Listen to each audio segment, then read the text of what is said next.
Саламатсыздарбы? Бүгүнкү сабагыбыз компьютерге чип Windows 2011-12 операциялык системасын орнотуу боюнча болмокчу. Бул системаны компьютерге орнотуу үчүн бизге установочный компакт диск керек. Ушундай компакт диск керек. Ушул компакт дискти компьютердин дисководуна салабыз. Компьютердин дисководуна салгандан кийин компьютерди өчүрүп жандырабыз.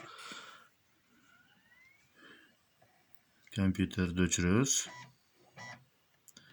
Компьютер өчтү. Андан кийин кайра компьютерди жандырабыз дагы. Компьютердин биосуна кирүү үчүн клавиатурадан F10-ду басып турабыз. F10-ду басып турсак, компьютердин биосуна кирет. Ушундай болуп кирет. Бул жерде биринчи компьютер жесткий дискти окуйт, андан кийин CD дискти окуйт. Биз ушул жерден биринчи CD дискти окуп, андан кийин жесткий дискти окуй тургандай кылып тандашыбыз керек. Ал үчүн биз төмөн жактан CD дискти тандайбыз. Мына тандадык. Андан кийин клавиатурадан Enter клавишасын басабыз. Басканыбызда диск жүктөлө баштайт. Мына бул жерден автоматический установка чип Windows XP с драйверами дегенди тандап туруп Enter'ди басабыз. Басканыбызда компьютер CD дискти окуй баштайт. Инициализация боло баштады. Ушундай болот. Бул жерден компьютер өзүнүн бардык устройстволорун текшере баштайт. Загрузка файлдарды загрузка кыла баштайт. Ушул файлдар загрузка болгончо күтүп турабыз. Загрузка болуп атат.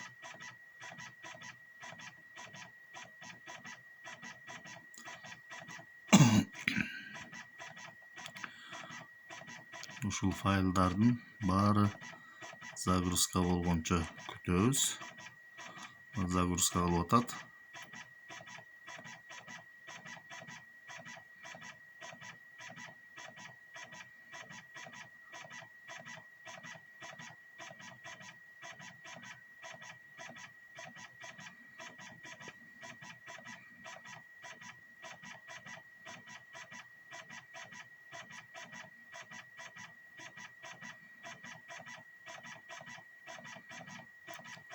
Загрузка болуп бүтөйүн деп калды. Бир аз күтөбүз.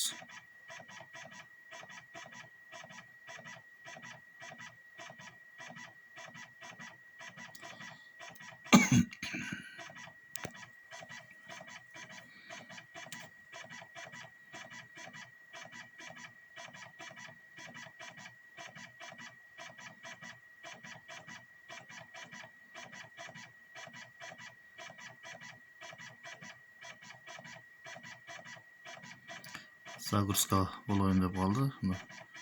Бир аз калды.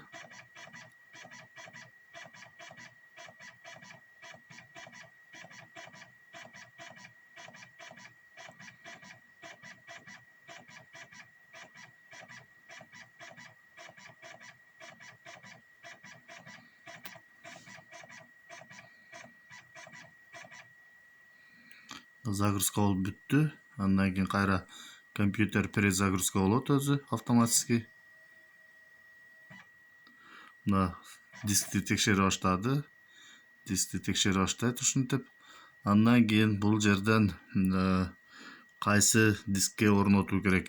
Бул жерде дисктерди туура эмес бөлүштүрүп коюптур. Мына C диск 63 эле мегабайт экен. Андан кийин T диск 113.177 мегабайт экен. E диск 192.004 мегабайт экен. Бул дисктердин баарын өчүрүп туруп кайрадан бөлүп койсок болот. Бул дисктердин баарын өчүргөндө ичиндеги маалыматтардын баары өчөт. Бул дисктерди өчүрүү үчүн өйдө жакта мына чтобы удалить выделенный раздел нажмите D дейт. Клавиатурадан англисче D тамганы басабыз. Бассак бизден ушинтип сурайт. Өчүрөсүзбү? Чтобы удалить этот раздел, нажмите L деп. өчүрүүдөн баш тартсаңыз escape'ти басыңыз деп L дегенди басабыз англисче клавиатурадан L тамгасын басканыбызда мына бир диск өчтү. Андан кийин дагы өчүрүү үчүн сыны белгилеп туруп, мына сыны белгилеп туруп, D-ны басып туруп, вводту бассак, бул диск дагы өчөт. Мына L дегенди басабыз. Мына өчтү. Андан кийин E дискти дагы тандап туруп, клавиатурадан D тамгасын басабыз. Андан кийин бизден сурайт, L тамгасын басабыз клавиатурадан. Мына бардыгы өчтү. Эми кайрадан дисктерге бөлүү керек. Кайрадан дисктерге бөлүү үчүн клавиатурадан S тамгасын басабыз. Мына бул жерде канча мегабайт коесуз деп атат. Бизге S дискке 100 гигабайт болсо жетет. Ошондуктан S дискке 110.000 мегабайт коюп коелук. Мына 11.000, 110.000 мегабайт. Enter'ди басабыз. Мына S дискке 110.000 мегабайт коюлду. Андан кийин кийинки дискти бөлүү үчүн кийинки дискке 195.243 мегабайт калыптыр. Буну бир эле диск кылып бөлүп коелу, майдалап бөлбөй эле, кайра дагы S'ны басабыз. Ушул эле объемду көрсөтүп туруп, Enter'ди басып койсок, мына D диск деп бөлүндү. Демек, компьютер азыр 2 дискке бөлүндү, S, D болуп. Андан кийин Windows операциялык системасыны кайсы дискке орнотобуз? Эгерде D-ны тандап туруп орнотсок, D-га орнотулуп калат. Биз S-га орнотобуз. S дискти тандайбыз. Андан кийин Enter'ди басабыз. Enter'ди басканыбызда кандай форматтайын деп атат. NTFS быстрее дегенди тандайбыз. Клавиатурадан Enter'ди басабыз. Мына форматирование боло баштайт. Компьютер өзүн өзү форматтайт. Форматтагандан кийин кайра ошол файлдардын баарын көчүрө баштайт. Форматирование бүттү. Азыр өзүн өзү текшерип атат. Мына демек, компьютер файлдарды көчүрө баштады. Ушул файлдардын баарын көчүрүп бүткөнчө күтүп турабыз. Мына ушундай файлдарды көчүрөт, бардык установочный файлдарды көчүрөт. Көчүргөндөн кийин компьютер өзү автоматтык түрдө азыр текшерип атат. Автоматтык түрдө өзү перезагрузка болот. Перезагрузка болуп туруп, компьютер Windows'ту орното баштайт. Перезагрузка болду. Азыр компьютерге чип Windows XP 2011 операциялык системасы орнотула баштайт. Мына чип Windows XP 2011 операциялык системасы, подготовка пакетов драйверов деп чыкты. Мына ушундай болуп, бул жерден ушул драйверлерди орнотоюнбу деп сурап атат. Далее дегенди басып коебуз бул жерден. Далее дегенди бассак, ушинтип бардык драйверлерди орнотуп чыгат. Орнотуп атат. Азыр 9 драйверден 3-өн орнотту. Ушул драйверлерди орноткондон кийин компьютерге Windows операциялык системасынын өзү орнотула баштайт.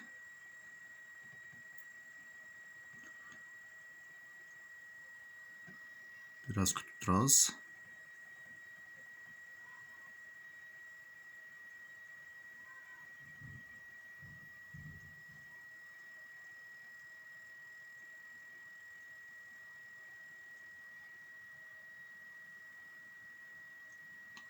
Бардык драйверлерди орнотуп атат.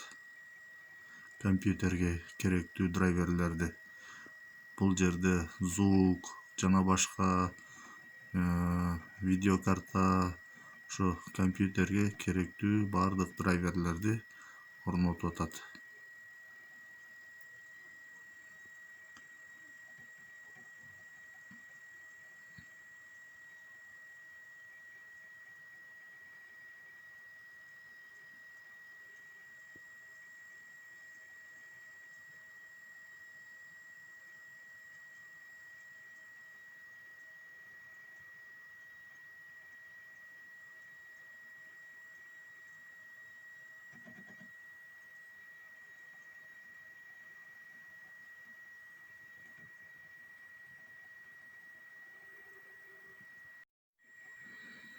Мына компьютерге бардык драйверлерди орнотуп болгондон кийин операциялык системанын өзү орнотула баштайт. Азыр мына запуск установки деп баштады.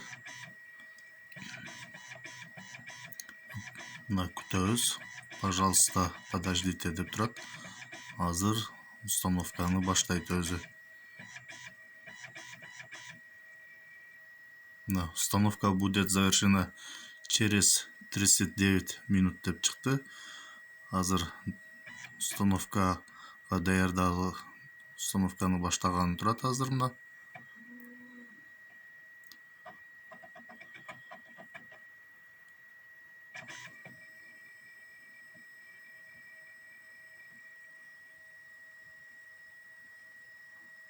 Ушинтип компьютер операциялык системаны орнотууну баштайт. Операциялык системаны орнотууга 39 мүнөт кетет экен. Установка будет завершена через 39 минут деп турат. Ошо операциялык системаны орнотуп бүткөнгө чейин күтөбүз. Операциялык системаны өзү аягына чейин орнотот. Ушинтип установка устройств деп баштады. Азыр компьютердин устройстволорун орното баштады. Мына орной баштады. Андан кийин ошо операциялык системанын бардык бөлүктөрүнү компьютер өзү орнотуп чыгат.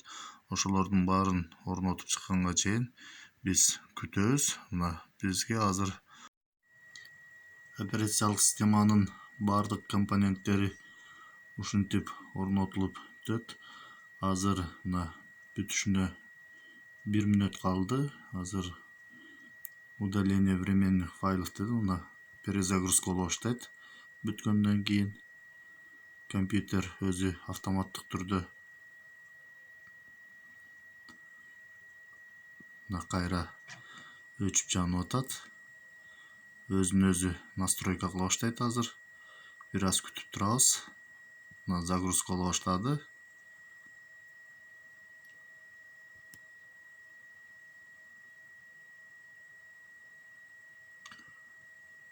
Жанып атат.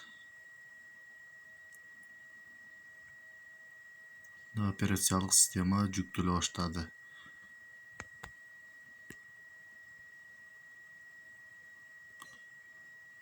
Бир аз күтүп турабыз.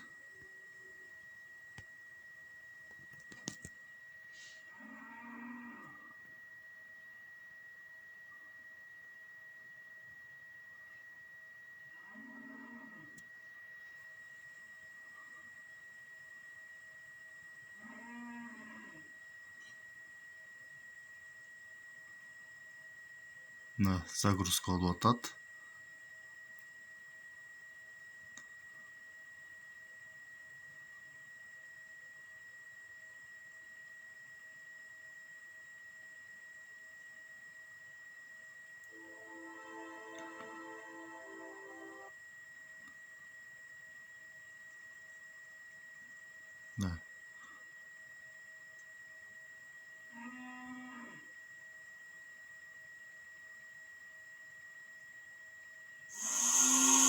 Мына жүктөлүп атат. Мына даяр болуп калды.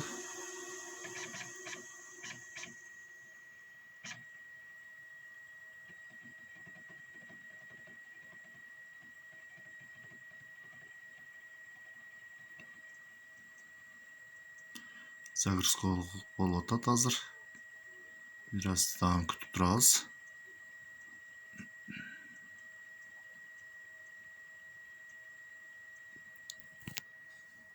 Мына биздин Windows операциялык системабыз компьютерге орнотулду. Азыр обновление кылып атат. Ушундай болуп Windows'ту компьютерге орнотуп алсак болот. Өзүбүз эле үйдөн. Мына ушундай болуп жүктөлө баштайт. Мына бардыгы жүктөлүп даяр болду. Мына биздин Windows чип Windows XP 2011 операциялык системабыз компьютерге орнотулду, даяр болду. Эми иштете берсек болот. Мына бардыгы ушундай болуп орнотулду. Бирок Windows операциялык системаны орнотуп атканда ар бир аракетти так жана туура аткарсак, өзүбүз эле үйдөн оңой эле орнотуп алсак болот.